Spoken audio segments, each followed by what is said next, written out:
Dreams, I would like for you to write down, if you're only going to live 1 year, that's it, you got 1 year left, 12 months, doctor says, maybe not a doctor, maybe a neighbor says, hey, I think you might only live 12 months, okay? Somebody says you have 12 months to live, that's it for you. If you had 12 months to live, in the context of that, with that time frame, what is it that you would definitely get done? You can only write down 3 things. Something you would definitely get done if you only had 1 year to live. You got to be kind of serious about it. I'm not going to spy on you.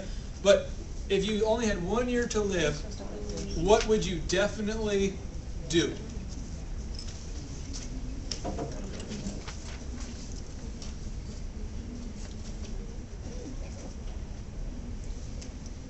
Now, as you guys are thinking about this, again, 1 year, you got to kind of mentally, emotionally, whatever, travel there and go, if I really did only have 1 year, what would I do?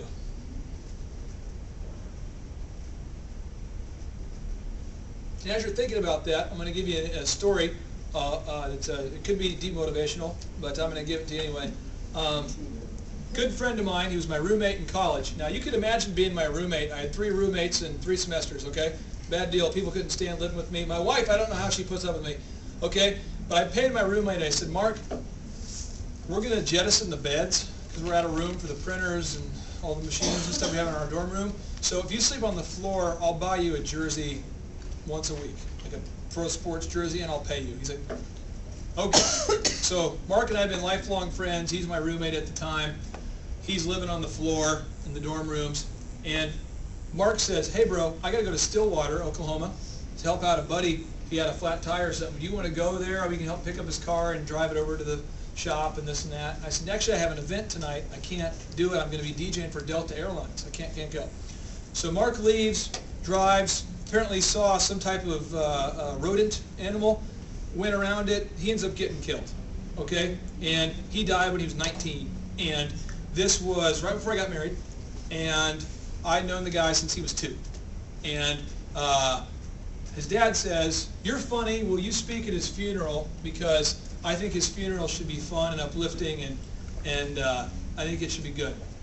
Well, imagine your best friend, you get asked to give the eulogy. I don't know if you guys have had this situation, or a family member. You don't really know what to say, and you don't want to say anything that would minimize the importance of your life. I don't want to, I mean, if I give a B-level performance this morning, you know, you can blame Sherry and give her a hard time, and I feel bad about it, but it's not like someone's going to die, or someone did die. But this is like the cherry on top with their life, and I'm supposed to give the caveat and the nuances about what made them great. And as I'm doing that, I'm thinking about Mark, and Mark was talking about he was going to start working out soon. He always said, I'm going to start working out soon. He was going to start coaching baseball at this high school. He was gonna, and he didn't do, you know, those things. So when I talked about his eulogy, I talked about what he did do. And he was an incredible friend. He would drop anything, and he just dropped his whole day to go help a guy move his car. You know, I mean, he cancels his whole day to go help a guy, drives an hour to Stillwater to help a guy with his car. That's the kind of guy he was. And he did a lot of cool things. We played Star Wars as kids. He always had the funny joke. Whenever my business ideas would go sour, I wasn't married, so he was kind of like my man friend. So Mark would go, oh, bro, you can make it. You can do it. He actually told me to propose to the girl I was dating, because he'd said, well, bro, you don't know if you're going to be around forever. You might as well propose to her. So I kind of feel like my marriage is somewhat attributed to him, because I wasn't going to ask her. So there's a lot of things that happened that were really, really awesome. But it occurred to me when I was giving his eulogy, not before, but as I was up there giving it, what if I die? Like, what if I die on the way home from this funeral? How many people should I have called to appreciate that I didn't? How many, people should I have told? Because I didn't tell him, like, I love you, bro. I just said, all right, dude, I'll see you. That was my last word with him. Yeah, dude, I'll see you. And I wish it could have been more profound than that. So now, usually when I tell people bye, I have much more of a, you probably think it's weird and obsessive, but I'm always like, hey, really appreciate you. Thank you. I always try to, because I feel like I should have done that there. And so I'm asking you guys today is if you were like Mark, but imagine Mark, 18-year-old kid, and they say, hey, I know, you're great physical health, but you will die in a car accident 12 months from today. How would he have lived? How would you have lived? I don't know. That's a tough question. But I'm asking you today, when you leave today, could we at least all agree upon that we're going to be thankful that every day we're here?